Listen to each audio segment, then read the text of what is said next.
Ok, ahora sí, capítulo 1. ¿Listos? ¿Listos? ¿No listos? ¿Sí listos? Finalmente, capítulo número 1. Para entrar al capítulo número 1, observen que entra en el ciclo de lectura número 3. ¿Se dan cuenta de eso? Ya pasó el primero, ya pasó el segundo. Ahora sí es tiempo de desglosar los pasajes, los versículos. Entonces, en el capítulo número 1, versículo 1, empieza a dar la cuestión de primer párrafo, segundo párrafo, tercer párrafo, etc. Entonces, lo que él habla aquí en las percepciones contextuales de ello es que el primer párrafo es una presentación poética y musical de los logros cósmicos y redentores de Jesús. En otras palabras, él está diciendo que el Señor, Él es el Señor de los cielos, Él es el Señor de la tierra. Esto implica que esta es una de las cristologías más elevadas en todo el Nuevo Testamento. Entonces, otra vez, piensen conmigo por un momento, porque en cuestión de la iglesia, de la que venimos, en la que estamos o a la que vamos, cualquiera que sea el caso de las iglesias, típicamente el problema de la iglesia se resume en cristología, correcta o incorrecta. Es el entender quién es Cristo. Entonces esta carta es extremadamente importante, porque esta carta tiene una cristología elevada de Él. La Biblia lo va a presentar, y esto es, otra vez, observen los versículos, ¿sí? Versículo 2, versículo 3, es simplemente el heredero de la creación, el agente de la creación, el resplandor de la creación o de la gloria del Padre, la misma imagen de la naturaleza del Padre, el sustentador de la creación, el medio para el perdón de la creación del Padre, y el Mesías real y sacerdotal enviado por el Padre. Está dando los contextos a ello que dice él que versículos 1 al 4 tratan primariamente de cómo Dios nos ha hablado en una manera nueva por su Hijo. Dios nos ha hablado de una manera nueva por su Hijo, y es que desde ese entonces no hemos recibido más la revelación poco a poco o gradualmente a través de ¿qué? A través de sus siervos. Entonces, cuando hablamos de los siervos, porque el escritor de este libro, con sus destinatarios, su Biblia es ¿qué? ¿Qué es la Biblia de ellos? El Antiguo Testamento. Entonces, ellos entendían que Dios en el Antiguo Testamento hablaba o habló a través de estos, ¿verdad? El Nuevo Testamento apenas está escribiendo. Entonces, a raíz de ello es que dice el comentarista, dice que Dios no nos ha hablado. No recibimos más la revelación gradualmente a través de sus siervos, los profetas, sino ahora, por una revelación cabal, en lugar de darnos a sus siervos o darnos a los que tuvieron el oficio de profeta, el llamado de profeta, por primera vez nos entrega ¿qué cosa? Un miembro de familia. Ahora, esta introducción es extremadamente importante para interpretar Hebreos, porque la tendencia del judaísmo, aquí es donde empiezan las disyuntivas, aquí empieza el divorcio entre el judaísmo y el cristianismo, es que el judaísmo llegó a un punto en el cual, por razones obvias, empezó a valorar tanto el oficio de profeta y el mensaje de profeta, que se olvidó que tanto el oficio como el mensaje eran simplemente vehículos hacia el que mandaba el mensaje. ¿Sí? Ese fue el problema. Entonces, Dios ve la necesidad de retomar la conversación y decir, ok, a través de la historia les he hablado con un mensaje continuo, tal vez progresivo, tal vez a través de circunstancias, a través de experiencias, a través de esto. Esto es básicamente una representación cronológica de un Dios misionero. ¿Sí? De que hay un plan perfecto en los designios de Dios. Esto es lo que es esto, el Antiguo Testamento. Hay una línea continua de lo que Dios prometió hacer, de lo que Dios está haciendo y que Dios va a hacer independientemente si su pueblo se une al plan de Dios. Este es un principio extremadamente importante hoy en día. Porque Dios va a hacer su voluntad con o sin nosotros. Los padres de la iglesia te van a decir que el plan de Dios siempre se cumple. Y hay dos maneras de unirse al plan de Dios, como Judas o como Juan el apóstol. Te conviene unirte como Juan, no como Judas. ¿Qué es el punto? Que Judas no fue accidente, que a Dios no se le salió del huacal el asunto y dijo, ese Judas, de veras que se me engañó porque no me la esperaba esa. Ese no es Dios. ¿Qué es el punto de Judas? Que fue un instrumento para cumplir su profecía, ¿no es cierto? Entonces, tú y yo vamos a ser parte del plan de Dios en este universo. En el reino de Dios, todos somos parte del plan de Dios. Es simplemente qué papel vamos a tomar en ese plan de Dios. ¿El de Judas o el de Juan? Es la única diferencia. Ok, entonces, viéndolo de esa manera, en este caso, observen lo que está diciendo. Es entonces que como esta gente se había enamorado tanto del oficio como del mensaje, Dios tiene que descender. ¿Sí? Y Él habita entre nosotros. Donde Él le recuerda al mundo que desde el principio, como los elegí para servicio, los elegí para similitud a Cristo, el punto desde un principio es que tu salvación, tu elección, no es simplemente porque te quiero en el cielo. Esa no es la razón por qué eres salvo. La razón que eres salvo es porque tengo un plan redentor que tú vas a ser mi instrumento de redención. Y te va a costar tu vida, entre paréntesis. Pero eventualmente el Dios que demandaba justicia tiene que proveer el justificador. Entonces, el que Dios habita en medio de nosotros es recordarnos que tanto el oficio de profeta como el mensaje del profeta o las profecías importantes que fueron no eran lo más importante.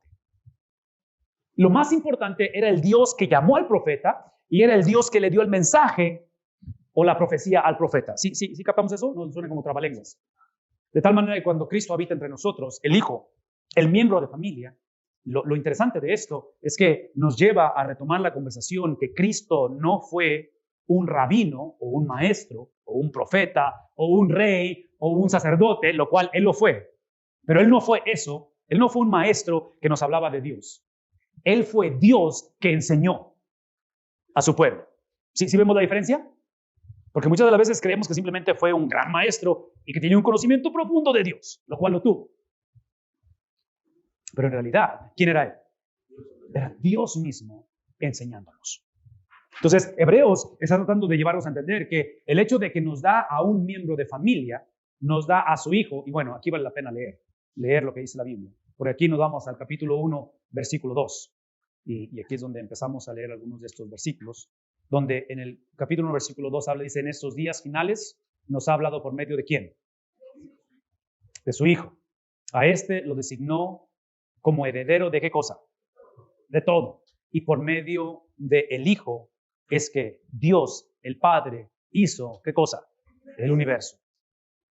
Entonces, Dios de muchas veces y de varias maneras, y otra vez cuando escucho eso, pienso en esto.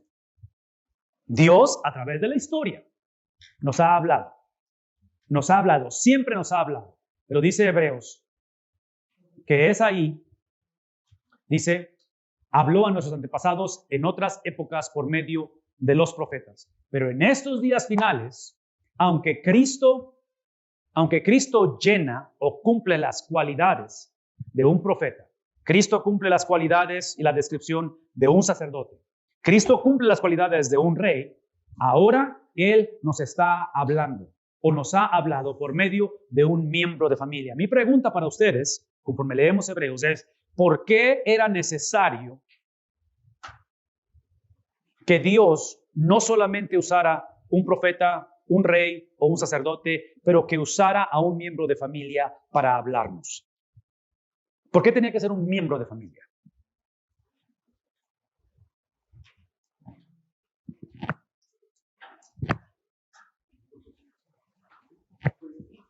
Eso me recuerda mucho a la parábola de Jesús cuenta cuando están los labradores malvados y que empiezan a enviar mensajeros y después dice que envía a su hijo y dice a ver si a este sí lo respetan. Y a eso me recuerda, ¿no? Porque tenía la autoridad, o sea, es la autoridad directa del Padre y siempre el mismo Dios representando no solamente la imagen del Padre y del Espíritu Santo, sino la imagen del Hijo, y eso le da autoridad al ministerio que desarrolla. Siendo Dios mismo, obviamente.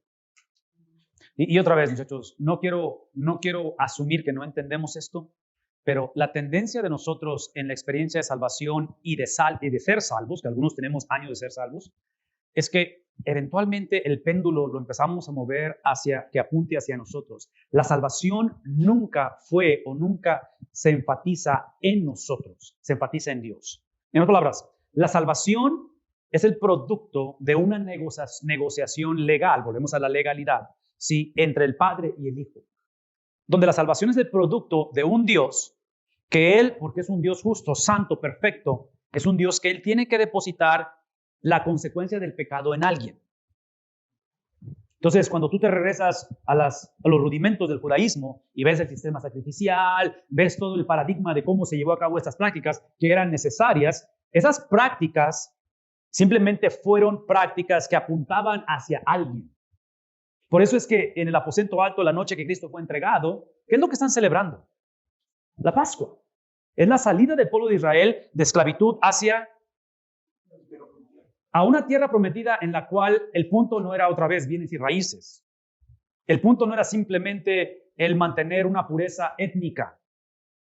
El punto de esto es que la elección que tuve sobre Abraham, tu padre, y luego empezamos con toda la genealogía, es una elección en la cual este proceso en el cual estoy llevándote a caminar es porque no me interesa la mejor versión de tu persona, me interesas tú, está diciendo el Padre.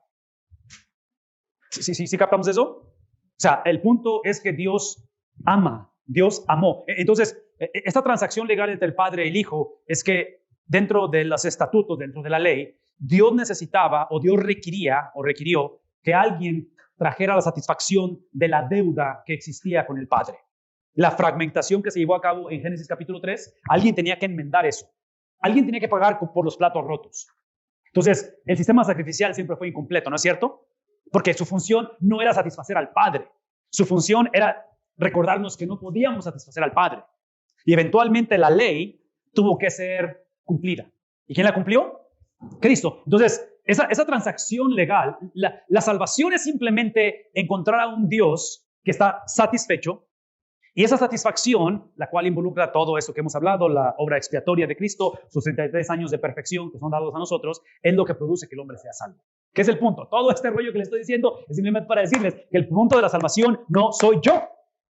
No soy yo el punto de la salvación. El punto de la salvación es simplemente un Padre que está satisfecho. Si el Padre está satisfecho... Ok, déjame poner esa manera.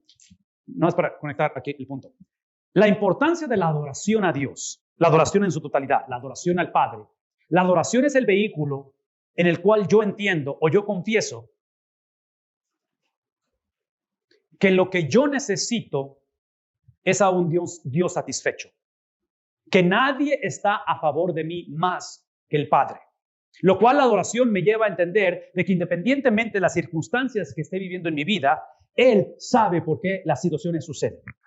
¿Por qué permite la voluntad permisiva de Dios? ¿Por qué las cosas se desarrollan en un contexto en el cual, otra vez viendo la línea del tiempo, es trágico, el exilio es irreversible, las calamidades? ¿Me explico? Entonces, en este caso, cuando hablamos acerca de la importancia de la venida, de que Él nos da ahora, nos está hablando por medio de su Hijo, es el entender que parte del asunto es que Él desde un principio, Él deseaba una familia. De que la relación con Él está basada en un lazo familiar, sanguíneo, donde esa fragmentación del Génesis capítulo 3 es que dejamos de ser parte de ser hijos de Dios y nos convertimos en enemigos de Él o hijos de Satanás. Entonces, es esa experiencia de reconciliación, de restauración para ser parte de una familia, lo cual, otra vez, para los que tenemos el privilegio de ser padres o estamos casados, o aún los solteros con sus padres, sus hermanos, es el hecho de que yo no quiero ser padre, yo quiero a estos muchachos como mis hijos. ¿Sí ven la diferencia? Yo no quiero estar casado, yo quiero a mi esposa, la que es mi esposa, como la que compartimos la vida juntos. Porque no se trata de ser padre, se trata de ellos, ¿me explico? De los hijos que tenemos. No se trata de estar casados, se trata de la persona que escogemos como esposo. Entonces piensen en esto, no se trata de ser salvo, se trata de ¿qué? De la relación con el Dios que ahora nos está hablando a través de su Hijo, el cual otra vez, observen el contraste de que habla a través de su Hijo, de que otra vez no fue simplemente un rabino que habló de Dios. ¿Quién es Cristo? Es Dios que enseñó. Pero a la misma vez, aquel que Filipenses capítulo 2, ¿qué dice Filipenses 2? El que no escatimó, sino que literalmente se desprende de sí mismo y se hace hombre, en condición de hombre se hace siervo, en condición de siervo se hace obediente. ¿Qué tipo de obediencia? Una muerte en la cual literalmente él se hace maldito, porque Deuteronomio dice que es maldito, que es colgado de un madero o de un árbol, ¿verdad? Entonces él se hace maldito, ¿sí? El contraste es que Hebreos dice, ese es el mismo el cual el Padre designó como el heredero de ¿qué cosa? Completamente de todos. Entonces, y otra vez aquí. Ok. La salvación de nuestra alma, La salvación de nuestra alma es simplemente esa transacción legal donde el padre, al tener un hijo que está dispuesto a ser obediente y a satisfacer las demandas del padre, en retorno, no es simplemente que lo resucita de entre los muertos, pero le da el padre al hijo a aquellos que han de ser salvos. Entonces, tú y yo, la iglesia, somos el regalo que el padre le dio al hijo antes de la fundación del mundo. Eso es lo que somos. Entonces, la transacción legal no nos involucra. Lo único que trajimos a la transacción fue el pecado. Eso es lo que pudimos contribuir en todo este drama y en toda esta novela. ¿Me explico? Porque observen lo que está diciendo. Está diciendo, sí, él habló a través del Hijo, Él se encarna, Él es el Juan 1:1, el Verbo hecho carne, Él es Emmanuel, Dios con nosotros, la Virgen concebirá, Isaías 7:14, todo eso a través de la historia es Cristo. ¿Me explico? Es Cristo moviéndose a través de eso. Eventualmente se aparece, eventualmente nace a través de una virgen, eventualmente hace la obra expiatoria, nos entrega toda su justicia en el proceso de la salvación, pero Él es el mismo que el Padre designó heredero de absolutamente todo. Eso implica que entonces, eso es lo que implica, que en la experiencia de Cristo, en su obra expiatoria, en su resurrección de los muertos, en todo el trabajo de Cristo en el Evangelio, su persona y su obra, Cristo no solamente salva al hombre y lo lleva de perdición y condenación eterna a una relación con el Padre. Cristo lo que hace es que restaura la creación al Padre Celestial. La creación que gime, ¿recuerdan Romanos? Cristo la restaura. ¿Por qué? Porque sabemos por Génesis que la creación fue afectada por el pecado del hombre. ¿No? ¿O sí? La creación fue afectada. Porque desde Génesis, cuando leemos en el capítulo 2, versículos 20, no me acuerdo. El punto es que leemos que dice que lo pone en la tierra, lo pone para decir que su trabajo es señorear y sojuzgar la tierra, y empieza a delinear lo que es la tierra, que son los peces que en el agua, las aves en el cielo. ¿Recuerdan eso? O sea, empieza el punto donde aparentemente la mayordomía del hombre o ¿qué es el término que estoy buscando? La mayordomía del hombre o su posición de supremacía, porque obviamente el hombre es más importante que los animales, ¿verdad? Tengo un perrito en casa, su nombre es Chucho, y si por alguna razón mi casa se quema y tengo que entrar a rescatar y solamente puedo rescatar a mi hijo Josué, a Chucho, vamos a extrañar a Chucho, pero me llevo a Josué. ¿Por qué? Porque hay un valor intrínseco, se dice. Hay un valor nato de que el ser humano vale más que un animal. Y yo sé que estoy ofendiendo a algunos que piensan que los animales... Ok, no importa. Pero el punto aquí simplemente de que esta experiencia de pensar en el señorío del hombre está puesta en un contexto de supremacía absoluta de Dios. No sé si captamos eso. El señorío del hombre de Génesis, de señorear la tierra, sojuzgar la tierra, está basada en una soberanía absoluta de Dios. Entonces, cuando Hebreos dice que el Padre designó heredero de todo a Cristo, no solamente el Padre le entregó a Cristo a aquellos que iban a ser salvos, que somos un regalo del Padre hacia el Hijo por su obra expiatoria, somos la esposa de Cristo, como cristianos, como iglesia, pero observen cómo dice él que por medio de Cristo hizo, ¿qué cosa? En otras palabras, la razón por qué encontramos la creación, el crear de la nada, la razón que el Padre hace eso es ¿por quién? Cristo es la razón. Cristo es la razón. Y ese mismo Cristo es el que viene y hace su obra en medio de nosotros. ¿Tiene sentido lo que estamos diciendo, muchachos? ¿No? ¿Sí, más o menos? Ok, entonces eso es parte de lo que está explicando o lo que está llevándonos a hablar esto. Todo eso lo estamos viendo otra vez desde la perspectiva donde él está introduciendo estas cosas y simplemente está hablando de la importancia de que nos da a un miembro de familia. El segundo párrafo, versículos 5 al 14, continúa el tema de la superioridad de Cristo, de tal manera que, o la supremacía de Cristo, el versículo 1 al 4, Él es una revelación superior a la de los profetas. Una vez más, ya expliqué eso, ¿verdad? No lo expliqué, mentira, déjenme explicarlo ahorita. Es por eso estaba hablando de la cuestión del aposento alto. Cuando están celebrando la Pascua, Él, en ese contexto de intimidad con sus discípulos, si recuerdan ustedes, anteriormente ustedes tomaron esta copa, anteriormente rompieron este pan o quebraron este pan, pero por primera vez ya no es el simbolismo, ahora es, ¿qué dice Cristo? Es mi sangre y es mi cuerpo, de lo cual estoy completamente convencido de que todos lo están viendo con cara de que, ¿qué estás diciendo? O sea, porque toda la vida hemos festejado esto. Lo hemos hecho año tras año. Es parte de nuestra identidad como judíos. Crecimos, escuelita bíblica, vacaciones y todo eso. Siempre lo hicimos. Pero ahora algo hay diferente en este concepto de intimidad. Entre paréntesis, otra vez, ¿recuerdan la historia? Esto es en el contexto donde él lava los pies de sus discípulos. O sea, pensar que él es el heredero del cosmos y que todo fue creado para él y lava los pies de sus discípulos. Eso simplemente es para retomar, reafirmar, reconsiderar y volver a traer a nuestro espíritu el entender que si hemos sido salvos, elegidos, escogidos, hemos tenido la habilidad de responder a ese llamado, es para una vida de servicio y para una vida de similitud a Cristo. Entonces, conforme salimos al campo, a las iglesias, a los lugares, ese es el patrón. Eso es el estándar, esa es la razón. Y una vez más, sueñen conmigo, con matrimonios, con iglesias, que ese es su motor de arranque. Sueñen conmigo con una generación de jóvenes y de niños, que entre más conocemos, más sabemos, más nos adentramos, más alcanzamos, más logros tenemos. El motor de arranque es esa experiencia del aposento alto, en lo cual, una vez más, la vida de servicio, la vida de sacrificio de este hombre llamado Cristo. Era la revelación superior a los profetas, y él es un mediador superior a los ángeles, confirmado por una serie de 7 textos del Antiguo Testamento. Una vez más, la Septuaginta, mayormente de los Salmos, y aquí están los 7 textos que ustedes pueden ver, no lo vamos a ver ahorita, pero esos 7 textos están ejemplificando o están conectando el mensaje de Hebreos con respecto a ello.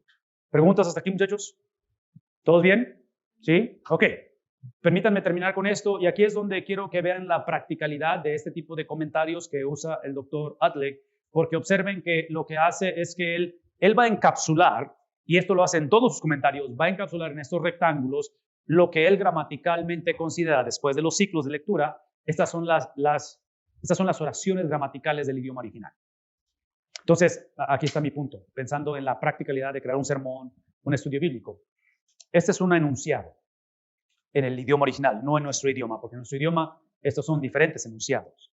Pero mi sugerencia esta es mi sugerencia, es que en la enseñanza, en la predicación, que obviamente se empalman, en la predicación enseñamos y ambos, es de que mi sugerencia es de que hagamos sermones o hagamos mensajes que sean de un solo punto del sermón.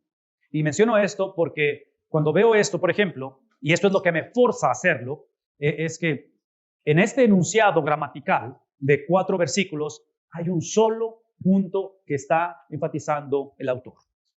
Hay un solo punto. Y el mantenerme fiel a la palabra de Dios es, a través de los ciclos, a través de este tipo de entrenamiento, es descubrir cuál es ese punto. ¿Me explico? Entonces, no estoy implicando que los 4 versículos no enseñan otras cosas que ahorita les acabo de decir por los últimos 40 minutos, pero todo eso tiene que llegarme a un solo punto, que es el mensaje de estos 4 versículos. Entonces, cuando elaboro un sermón, tengo que elaborarlo con ese punto que es el no negociable para yo decir, esto es lo que la palabra de Dios dice. Entonces, ese es el trabajo que yo tengo que hacer como predicador, es el trabajo que eventualmente se convierte como, ¿cómo se dice? Se convierte como segundo, no sé cómo se dice, pero es el punto de que sale como automático ya, que mi mente empieza a pensar de esa manera. ¿Se me explico? No pienso en términos de versículos o de capítulos, que aún si yo no domino las lenguas de griego y hebreo, material como esto me ayuda a ver de que digo, ok, automáticamente sé que este es un enunciado. Automáticamente sé que esto es. ¿Me explico? Entonces, automáticamente sé que aquí hay una idea central basada en la idea de todo el libro, ¿verdad? Porque hay una idea central de todo el libro. Entonces, esta idea central de estos 4 versículos es lo que va a ser el punto de mi sermón.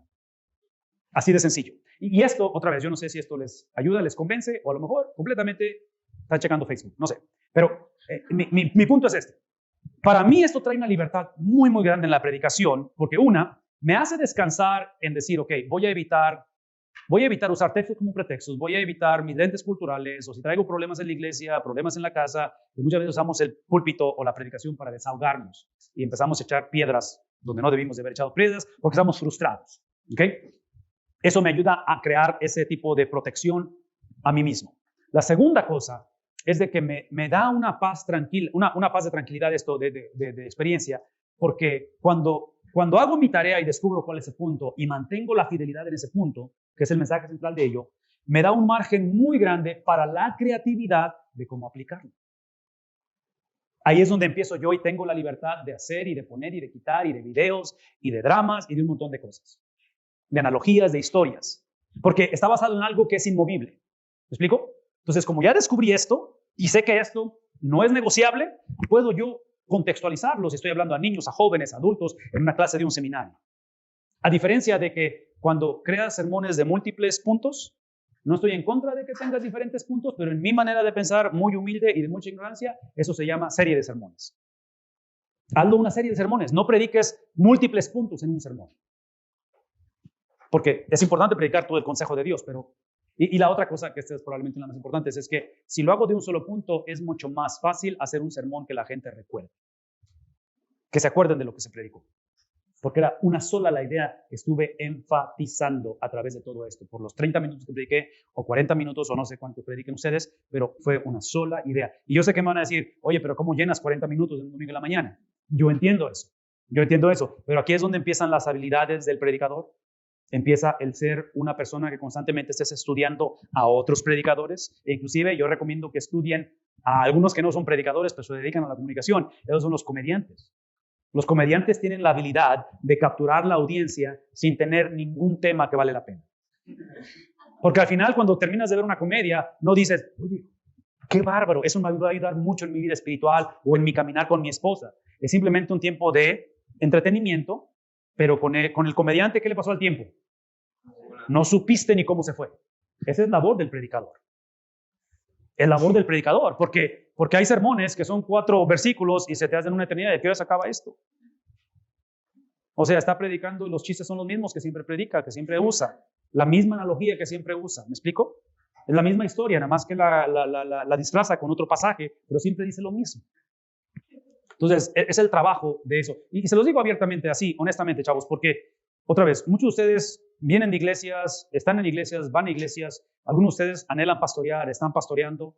Espero que nadie esté pensando en dejar el pastorado, pero independientemente de esto, yo les invito a que valoren a sus pastores, a que valoren la obra que se hace, independientemente de qué tan eficaz sea el pastor o qué tanto batalla para la predicación, qué tantos recursos tenga. Algunos de ustedes están en un contexto donde ustedes están siendo preparados mejores que sus pastores. Simplemente oren por ello, oren por nosotros, valoren el trabajo que se hace, porque esto es un trabajo arduo. No es fácil hacer esto. Y la clásica, espero que no caigamos en eso. Muchas veces estaba así como que, si yo fuera el pastor, yo hubiera hecho esto, esto y esto. Por algo no lo eres. Por algo no eres el pastor. Tienes razón por qué no eres el pastor. Ok, déjenme darles algo antes de que se me vayan, porque ya estamos por irnos. Nos vamos a las 4, se lo prometo.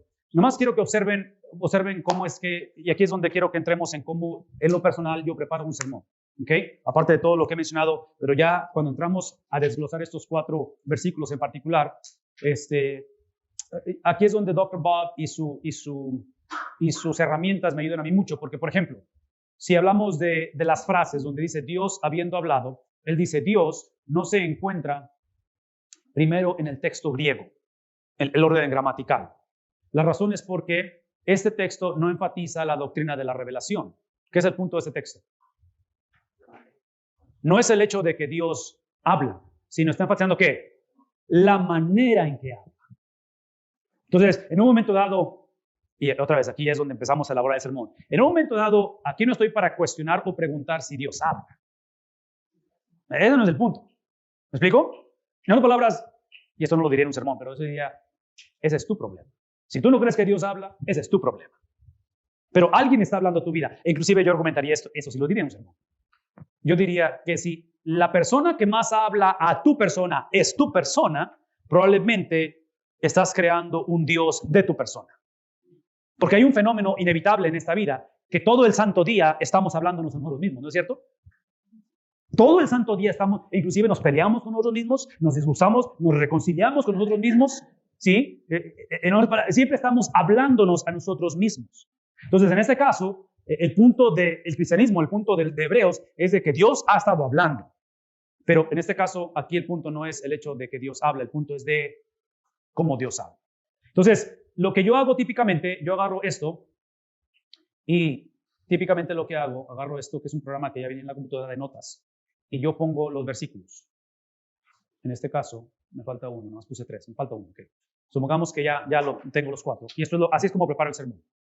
Me vengo aquí, lo separo, y entonces regreso al pasaje y digo, ok, Dios habiendo hablado. Leo lo que está explicando y dice que la manera de la revelación en el pasado. Esto me ayuda a mí a pensar, y otra vez, aquí es donde empiezo a soñar, empiezo a imaginar, empiezo a contextualizar, y digo, ok, Dios hablando a través del pasado. En este caso, estando en una iglesia de 106 años, es donde pastoreo, trato de enfatizar y de valorar el trabajo de los hombres y mujeres, e inclusive ahorita en este momento, varios de mis líderes, que ya andan en los 80 y tantos años de edad, literalmente han dejado la iglesia por cuestión de enfermedad. Ya no pueden venir a la iglesia. Es imposible. Su enfermedad ya no les permite. Entonces, trato de hablar acerca de ellos. Hace algunos años atrás, otra vez, aquí es donde empiezo a hablar de mi sermón para construir esa conversación común. En nuestra iglesia, cuando yo llegué, había una hermana que por toda su vida, ella y su esposo, que su esposo ya no lo conocí porque falleció, ellos fueron educadores, maestros, toda su vida. Inclusive fueron íconos de la cultura ahí donde vivimos. Y cuando yo la conocí, ella era un líder de mucha influencia en la iglesia. Tenía su propia clase de escuela dominical. Gente venía nada más para estar en su clase de escuela dominical. Excelente maestra. Como a los 2, 3 años que yo llegué, como a los 2 años, ella fallece.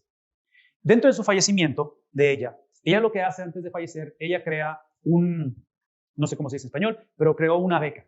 Ella dejó dinero y ella dijo, porque valoro la educación, yo quiero que se forme un criterio, unos requisitos para que jóvenes que salen de preparatoria y van a la universidad, se les dé una beca en nombre de la iglesia.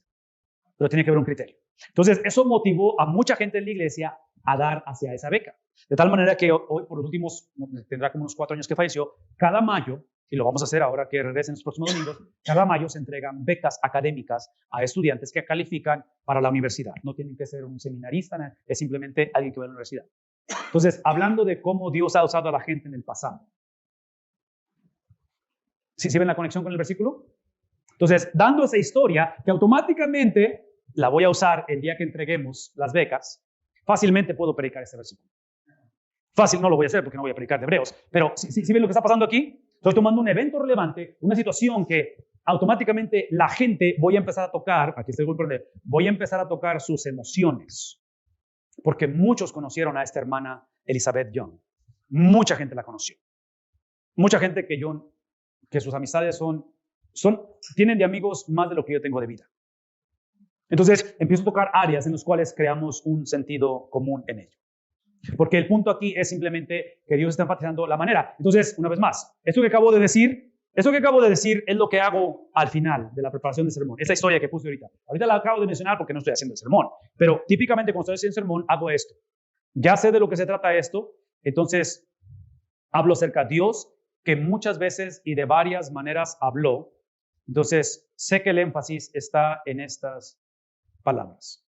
Entonces, lo que hago, me vengo aquí y lo pongo de negrito. Y lo que hago es que lo escribo. Varias maneras. Y aquí, no se me movió. Y aquí, cuando escribo eso, que viene del versículo, lo estoy desglosando del versículo, empiezo a crear las subdivisiones de cómo eso lo voy a comunicar a la iglesia. Entonces, aquí potencialmente puedo decir beca académica de Miss Young. Ya sé que voy a hablar de la historia, ¿me explico? De cómo Dios usó a estas personas en el pasado. Ese es un ejemplo de lo que voy a hacer. Y de ahí me voy a la siguiente frase, pero aquí es donde él me ayuda. Por los profetas, los judíos, que creían. Los judíos que creían que los profetas escribieron las escrituras, esto explica por qué Moisés fue considerado un profeta. De tal manera que en este caso, dice aquí, por lo tanto, esta frase no se refiere solamente a los profetas del Antiguo Testamento, sino a todos los escritores del Antiguo Testamento. ¿Sí? Dice aquí la frase, tiene que ver hoy en un contraste obvio entre los dos medios de revelación. Uno era un siervo y uno era un miembro de familia. El primero era solamente parcial, pero el segundo, que es el miembro, ¿es qué? Es en su totalidad. Entonces, cuando hablamos acerca del profeta, es cuando puedo hablar acerca de lo que enfaticé hace rato, de que en este caso no tenemos a un profeta, no tenemos a un sacerdote, no tenemos a un rey que nos habló de Dios, tenemos a Dios que nos enseñó. ¿Sí vemos la diferencia? Estamos hablando de Dios hecho carne. Entonces, es lo que hago aquí también. Me vengo a mis notas y en este caso habló a nuestros antepasados en otras épocas por medio de ¿quién? De los profetas. Vuelvo a hacer lo mismo. saco esta frase del versículo. No iba a hacer eso. Iba a escribirla. Profetas. La tomo y la pongo en negrito.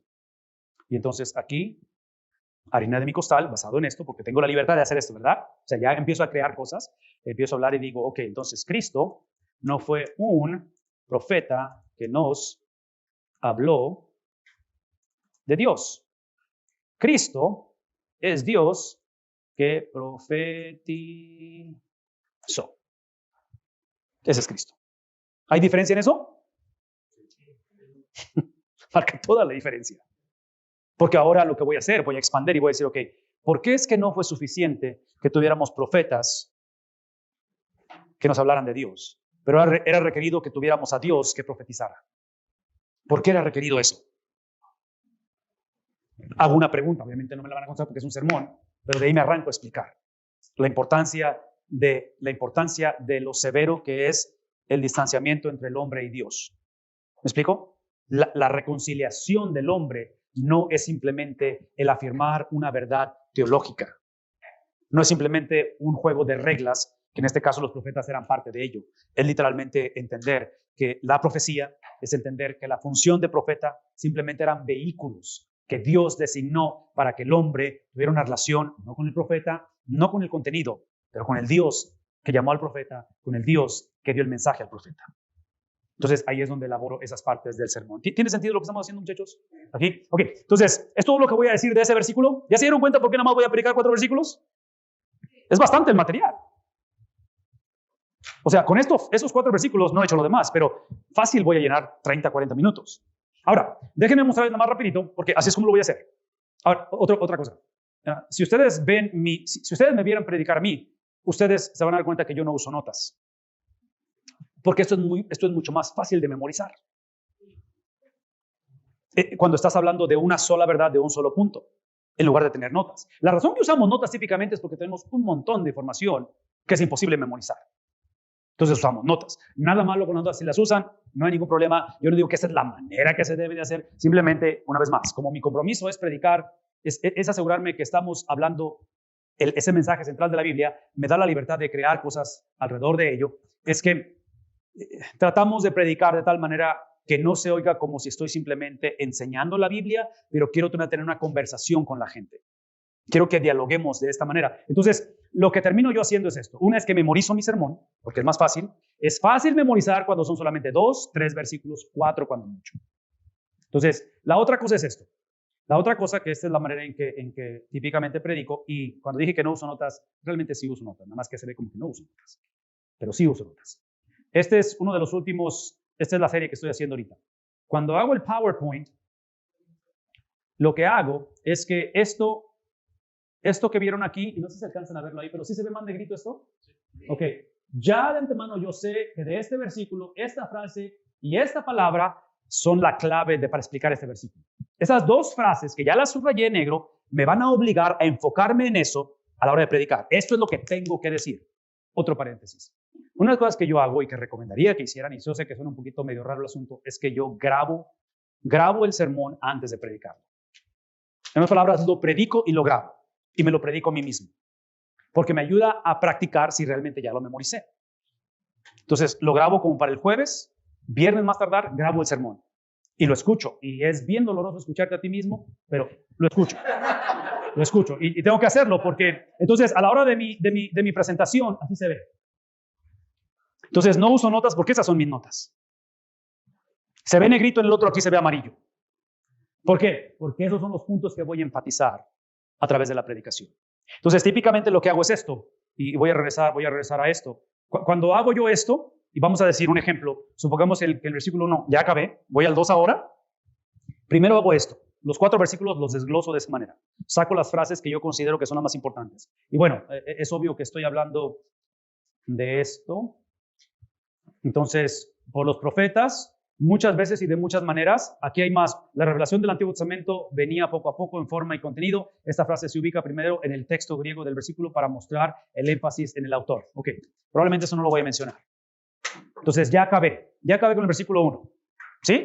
Así voy a ser el 2, voy a ser el 3, voy a ser el 4. Cuando acabo de hacer esto, y ya hice mi tarea de hacer todo ese tipo de transacción o de estructura, voy a regresar porque ahora lo que voy a hacer es esto. Ya tengo la presentación así, pero del versículo completo, que en este caso observen, subrayé, así que, hermanos, obedecido siempre, presencia, ausencia, acabo, temor y temblor. Son un montón de cosas que tengo que decir. Las voy a decir todas, pero las voy a conectar a una verdad central. Y esto es lo que le voy a dar a la gente. Entonces, en el boletín de nuestra iglesia, yo pongo un bosquejo que tiene líneas en blanco. El bosquejo tiene esto, y lo tiene en negrito, no en color, pero en negro. Y luego están las líneas en blanco de esto. Porque este versículo, con todos estos puntos que voy a enfatizar y que los voy a hablar, y los voy a interconectar, que ya lo practiqué, ya lo memoricé, nos lleva a esto, nos lleva a identidad precede actividad. Esa frase que está ahí, ya la practiqué, ya la memoricé, está basada en la idea central de Filipenses 2:12, donde el punto aquí es simplemente, una vez más, es lo que acabo de decir hace rato, es de que nuestra actividad o nuestras acciones no definen lo que somos, sino que lo que somos es la razón por lo que hacemos. Entonces, mi identidad siempre va a preceder mi actividad.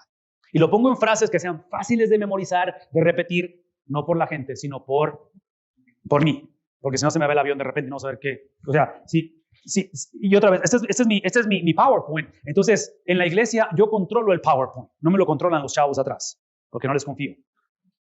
No les confío porque no puedo estar yo distrayéndome de qué sigue y qué voy a hacer.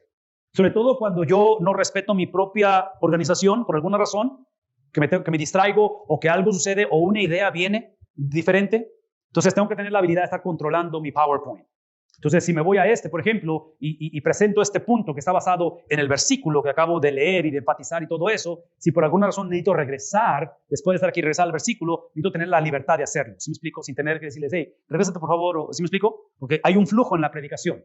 Hay un flujo en lo que estamos haciendo a través de ello. ¿Tiene sentido esto, muchachos? ¿Sí ayuda un poco esto? Entonces, en este caso, este fue el último sermón que prediqué hace 2 domingos, no estuve el domingo pasado en la iglesia, pero prediqué esto, es el 12. En el 13, nada más hubo 2 palabras que enfaticé del versículo 13 y hablé de la diferencia entre el sello del Espíritu Santo y la llenura del Espíritu Santo, que ya se las platiqué a ustedes ahorita, y fue todo el sermón. Ya, se acabó el sermón. Y me duró 35 minutos más o menos, es lo que predico. Pero porque esos 2 versículos son una oración, es un pensamiento, es un punto. Pude haber predicado más, obviamente, e incluir los versículos que estoy por predicar ahora, pero otra vez, son 35 minutos, es cuestión de efectividad, es cuestión de estrategia, es la libertad que uno tiene como pastor de estructurar la predicación como uno siente que es conveniente y sobre todo con la esperanza de que esté funcionando. ¿Me explico? Porque obviamente no va a ser algo que no está funcionando. Si la gente no está respondiendo, pues entonces no tiene chiste que hagas esto, maroma y teatro, y al final, yo siempre digo que los bautistas votamos con los pies. Si la gente regresa es porque está funcionando. Porque siempre hay opciones, ¿no? Puede ir a otra iglesia, no tiene que venir a la de uno. Entonces, es por eso. ¿Alguna pregunta, comentario de esto? Ok, es lo que vamos a hacer con el resto del libro.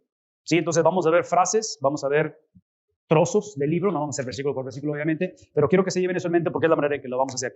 Y otra vez, esa es la razón por qué yo quería introducir este material, porque es la manera en que yo lo uso. Ok, nos vamos, oramos, son las 4 de la tarde. Vamos a orar. Padre, queremos agradecer tu presencia, agradecer que a través de la historia has hablado y que cada quien tenemos obviamente nuestras historias, el legado que se nos dejó de padres, hermanos, tíos, pastores, misioneros. Y es obvio, Padre, que somos el producto del esfuerzo de muchos. Pero por encima de ello, Señor, hoy nos has regalado a tu Hijo. Y eso es parte de lo que nos hace ser una familia, ser tu familia. Invitamos, Padre, que esta relación, este tiempo que pasamos en esta carta a los Hebreos, sea algo que inspire, motive y transforme nuestra mente y nuestro corazón para caminar en similitud contigo. Gracias por la experiencia de poder estar juntos esta tarde y pedimos tu bendición en el resto de este día. En el nombre de Jesús. Amén.